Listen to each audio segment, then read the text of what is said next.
วัสดีครับวันนี้ขอมารีวิวสินค้าตัวหนึ่งนะครับเจ้านี้ครับเป็นหุ่นยนต์ดูดฝุ่นนะครับของ Xiaomi Roborock S50 ครับเป็นรุ่นที่2ละพอดีที่บ้านเลี้ยงแมวนะครับแล้วก็มันมีปัญหาเรื่องขนทั้งบ้านเลยนะครับอยากหาตัวช่วยมาช่วยนะครับก็เลยจำเป็นแล้วครับต้องพึ่งเจ้าหุ่นยนต์ดูดฝุ่นตัวนี้ครับเรามาดูกันข้างในดีกว่าครับว่ามันมีอะไรบ้างอย่างแรกเลยเปิดกล่องออกมาก็จะเป็นฐานพลาสติกนะครับสำหรับเสียบกับแท่นชาร์จให้เจ้าหุ่นยนต์ดูดฝุ่นเนี่ยขึ้นมาอยู่บนนี้นะครับ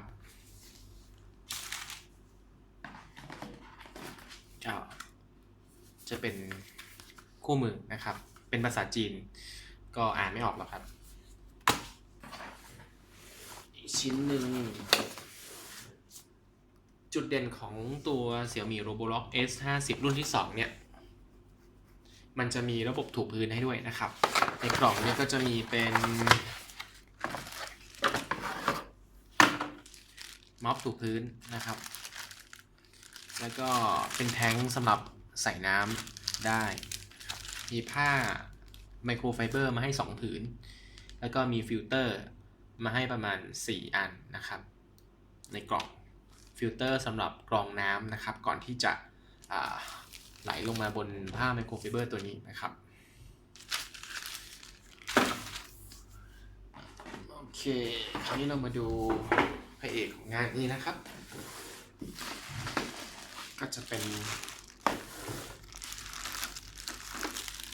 เจ้านี้ครับหุ่นยนต์ดูดฝุ่น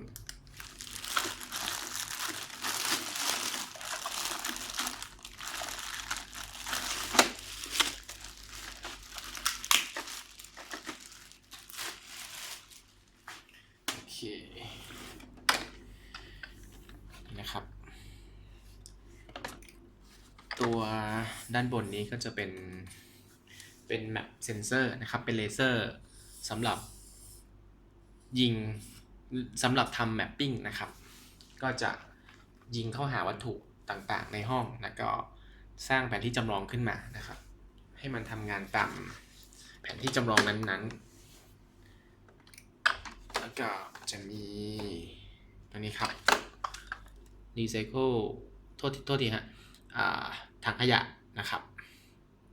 เวลาดูดเข้ามาก็จะอยู่ในนี้นะครับ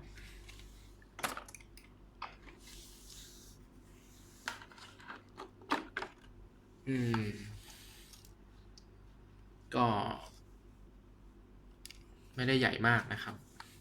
แต่ว่าก็น่าจะจุสิ่งสกปรกเศษฝุ่นผมแล้วก็ขนแมวได้พอสมควรนะครับ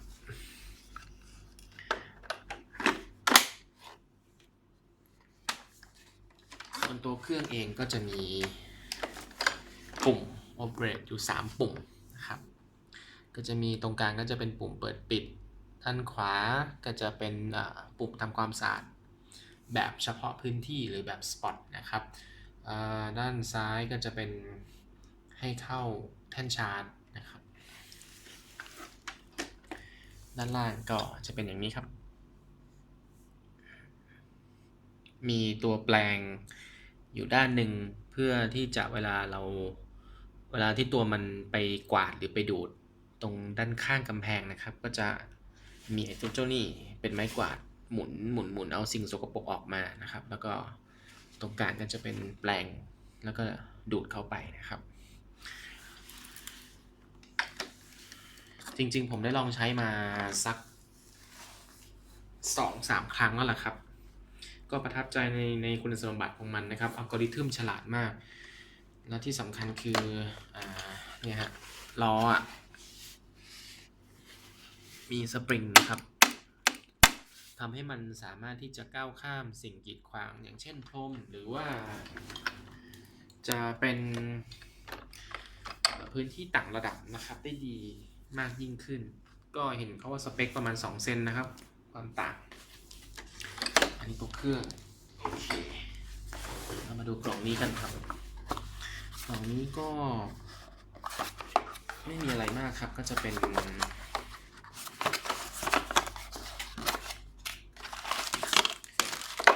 สายไฟนะครับ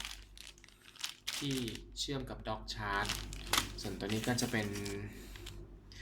HEPA filter อีกชิ้นหนึ่งที่แถมมาให้นะครับมันจะติดอยู่กับถังขยะนะครับเพื่อกรองอากาศให้มันบริสุทธิ์ก่อนที่มันจะถูกปล่อยออกมาจากตัวเครื่องนะครับ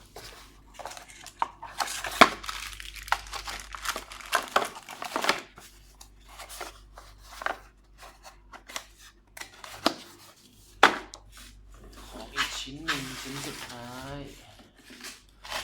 ก็จะเป็นอะไรไปไม่ได้นอกจากเป็นตัว docking สำหรับชาร์จเจ้าตัว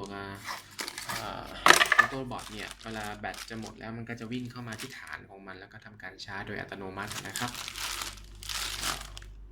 รูปหน้าตาประมาณนี้